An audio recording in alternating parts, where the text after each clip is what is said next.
नमस्कार बच्चों, कक्षा 6 के हिंदी के ऑनलाइन क्लास में आप सभी का स्वागत है। बच्चों, आज हम जो हमारी पाठ्य पुस्तक है बसंत बहार 1 उसके अंतर्गत प्रथम पाठ वह चिड़िया जो नामक कविता पढ़ेंगे। इसके कवि हैं केदारनाथ अग्रवाल जी। बच्चों, हम कविता पढ़ने से पहले कवि के बारे में जानते हैं। जो केदारनाथ अग्रवाल जी हैं, ये प्रगतिवादी कवि हैं। प्रगतिवादी क्या होता है बच्चों? जो हमारा हिंदी साहित्य होता है उसमें 4 काल होते हैं। कौन कौन से होते हैं? जैसे आदिकाल, भक्ति काल, रीति काल और फिर आधुनिक काल आता है। आधुनिक काल के अंतर्गत जो प्रगतिवाद आता है उस समय के ये कवि हैं, इसलिए इनको प्रगतिवादी कवि कहा जाता है। और इन्होंने अपनी कविताओं में प्रगतिवाद को ही बढ़ावा दिया है। जो केदारनाथ अग्रवाल जी हैं, इन्होंने अपनी कविताएं लिखते समय मुक्तक छंद होता है, किसी तरह का कोई बंधन नहीं होता जिसमें, या फिर कहें कि हम गीति छंद का प्रयोग किया है। जो केदारनाथ अग्रवाल जी का जन्म है सन 1911 ईस्वी में उत्तर प्रदेश के बांदा जिले में हुआ है। इनकी प्रारंभिक शिक्षा वहीं पर हुई। इसके बाद इन्होंने इलाहाबाद विश्वविद्यालय से बीए की परीक्षा उत्तीर्ण की और इसके बाद आगरा विश्वविद्यालय से एलएलबी की परीक्षा उत्तीर्ण की।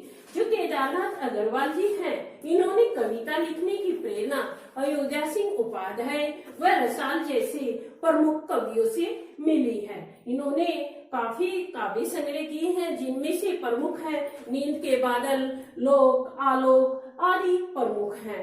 इसके बाद बच्चों हम कविता पर चलते हैं। वह है कविता जो, पहले हम इस कविता का सार देखते हैं। कविता के सार में क्या है? जो चिड़िया है वह नीले पंखों वाली है और अत्यधिक सुंदर है। चिड़िया दूध भरे झुंडे के दानों को बड़ी रुचि के साथ, आनंद के साथ खाती है। उस चिड़िया की जो आवाज है वो बहुत ही मधुर है, छोटी है, संतोष धारण करने वाली है और चिड़िया को पंख जो है अत्यधिक सुंदर है। यह चिड़िया अनाज के दानों से, वन से और नदी से अत्यधिक प्रेम करती है और गौरव को धारण करने वाली है। तो बच्चों, ये तो था इस कविता का सार। हम कविता को पढ़ते हैं। हम कविता पढ़ने से पहले आपको कुछ प्रमुख बातें बताते हैं। जब हम इस कविता को पढ़ लेते हैं, पढ़ने के बाद हम इसको हमारी हिंदी की नोटबुक में लिखते हैं, उस समय हमने इसको में क्या क्या चीजें लिखनी है, किन किन बातों का ध्यान रखना है। देखो, सबसे पहले हमने इसमें संकेत लिखना होगा। संकेत के अंतर्गत बच्चे हमने क्या करना है? देखो, जो हमारा पद्यांश होता है, पद्यांश क्या होता है? कविता का हमारा जैसे ये एक भाग है, एक पद है, तो इसका एक भाग जो है पद्यांश कहलाता है। तो कविता जो होती है वो पद्यांश होती है और पाठ के अंदर जो हम पढ़ते हैं वो गद्यांश होता है। तो इसमें पद्यांश का जो पहला शब्द है और जो ये अंतिम शब्द है ना, इसको लिख देंगे। हम संकेत करेंगे यहाँ प्रथम शब्द और फिर ऐसे डैश डैश करते जाएंगे और हम अंतिम शब्द को लिख देंगे। इसके बाद हम प्रश्न लिखेंगे। प्रश्न में बच्चे हमने 3 बातों का ध्यान रखना होगा। कौन कौन सा? एक तो हमारी पाठ्य पुस्तक को याद करना आपने, दूसरा हमने कविता का नाम याद करना है और तीसरा हमने इस कविता के कवि कौन है, इसके रचयिता कौन है, इसको याद करना है। तो कैसे करेंगे हम? देखो, प्रस्तुत पद्यांश हमारी हिंदी की पाठ्य पुस्तक बसंत बहार 1 के अंतर्गत वह चिड़िया जो नामक कविता से ली गई है और इसके कवि का नाम केदारनाथ अग्रवाल जी हैं। ये 3 बातें तो हमने लिख दी जो प्रमुख होती है। अब इसके बाद हम क्या लिखेंगे? हमारी जो ये पद है, पद्यांश है ना, इस पद्यांश में कवि ने क्या बताने की कोशिश की है? कवि हमें क्या बताना चाहता है? देखो, इसमें कवि ने एक छोटी सी संतोष धारण करने वाली नीले पंखों वाली चिड़िया के जीवन के बारे में बताया है। यहाँ तक हमने लिख दिया बच्चों। तो ये था हमारा शरलार्थ है। अब हम ये प्रश्न था, सॉरी बच्चों, अब हम इसका लिखेंगे शरलार्थ। शरलार्थ क्या होता है? देखो, शरलार्थ के अंतर्गत जो मैं अब आपको पढ़ाती जाऊंगी ना, जो इसकी अब अनुवाद जो मैं करूंगी, इस कविता की जो व्याख्या करूंगी उसको हम सरलार्थ बोलते हैं, और उसे हम साथ की साथ में लिखते जाएंगे। देखो सरलार्थ कैसे लिखोगे? वह चिड़िया जो चोंच मारकर दूध भरी झुंडी के दाने, झुंडी क्या है बच्चों? झुंडी है जो और बाजरे की जो बालियां होती है ना, जो और बाजरे की बालियां, इनको क्या बोला गया है? इनको झुंडी बोला गया है। ठीक है बच्चों, अब आता है रस से, रुचि से, रस से खा लेती है।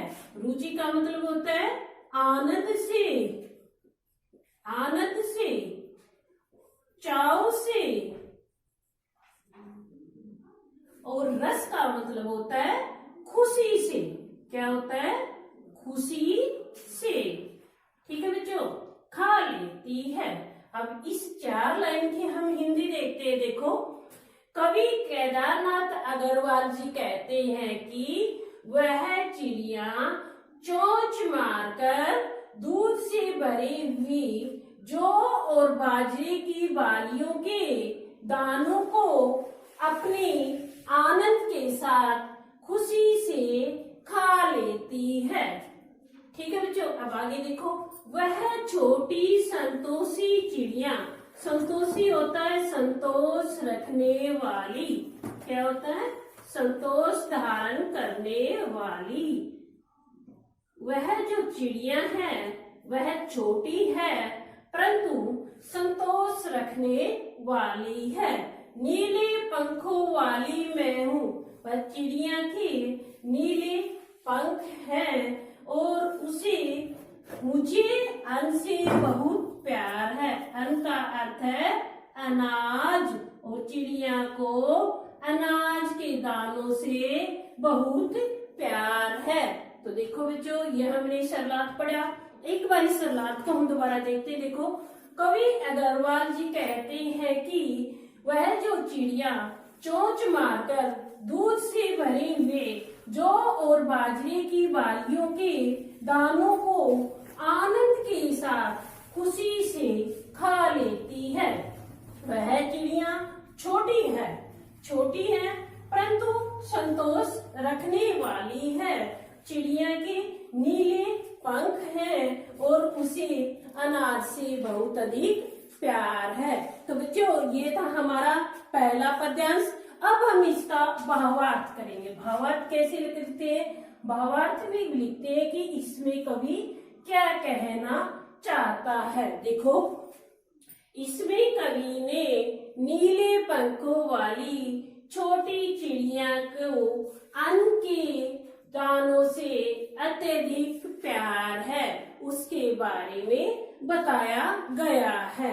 अब इसके बाद हम विशेष लिखते हैं। विशेष में क्या लिखते हैं बच्चों? देखो, विशेष के अंतर्गत इसमें हम लिखेंगे चिड़िया जो है छोटी है, संतोष धारण करने वाली है।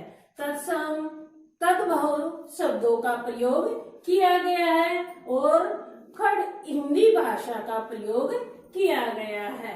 जो शब्द जो है चिड़िया के लिए विशेषण के रूप में प्रयोग किया गया है। मुझे, मैं शब्द चिड़िया के लिए सर्वनाम शब्द के रूप में प्रयोग किया गया है। तो बच्चों, ये हमारा पहला पद्यांश संपूर्ण होता है। अब हम दूसरा, बच्चों अब हम पद्यांश 2 पढ़ते हैं। पद्यांश 2 के अंतर्गत हमने क्या करना? संकेत जैसे पहले पद्यांश में लिखा था ऐसे ही लिखना है। ऐसे ही हमने प्रश्न भी लिखना है।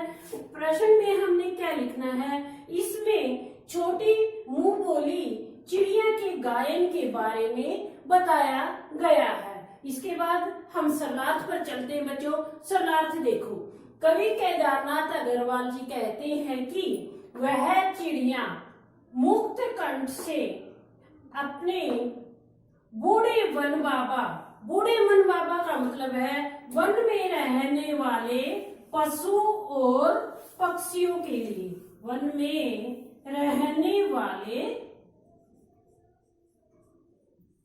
पशु पक्षी या फिर कहें कि ये लोग जो भी वन में रहते हैं उन सब के लिए मोड़े वन बाबा शब्द का प्रयोग किया गया है। अब देखो, रस उड़ेल कर गा लेती है। रस उड़ेल कर का मतलब है मधुर आवाज में, मधुर आवाज में। वह छोटी मुंह बोली होता है, सबको प्रिय लगने वाली। नीले पंखों वाली मैं हूँ, मुझे विजन से बहुत प्यार है। विजन का अर्थ है एकांत स्थान। तो बच्चों, इसका सरलार्थ हम कैसे लिखेंगे? कवि कहता है कि वह चिड़िया अपना गला खोलकर वन में रहने वाले पशु पक्षी और लोगों के लिए, खातिर का अर्थ होता है के लिए, मधुर स्वर में गा लेती है। वह चिड़िया छोटी है परंतु मोह बोली है, अर्थात सबको प्रिय लगने वाली है। चिड़िया के पंख नीले हैं और सुंदर हैं। उस चिड़िया को एकांत स्थान से अत्यंत प्रेम है, अर्थात उसे एकांत स्थान से बहुत प्रेम है। तो बच्चों, ये था इस कविता का सरलार्थ जो हमने पढ़ा। अब इसका हम भावार्थ कैसे लिखेंगे? देखो, कवि के कहने का भाव यह है कि चिड़िया मधुर आवाज में वन में रहने वाले पशु पक्षी व लोगों के लिए गाती है और वह नीले पंखों वाली छोटी चिड़िया अत्यधिक सुंदर है।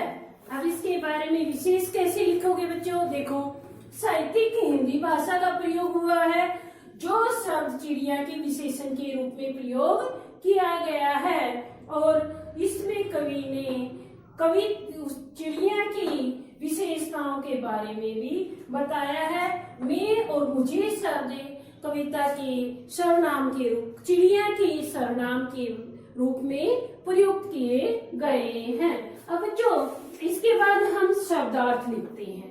कोई भी पद्यांश होता है ना, उसमें शब्दार्थ लिखने जरूरी है। जो मेरे साथ के साथ ये शब्दार्थ लिखे हैं ना, ये सभी शब्दार्थ आपने लिखने हैं। अब तीसरे पद्यांश में चलते हैं। तीसरे पद्यांश की तरफ देखो, संकेत हमने पहले बता चुके हैं, प्रसंग भी हमने बता चुके हैं और इसके बाद हम सरलार्थ पर चलते हैं। देखो, सरलार्थ में कैसे लिखोगे?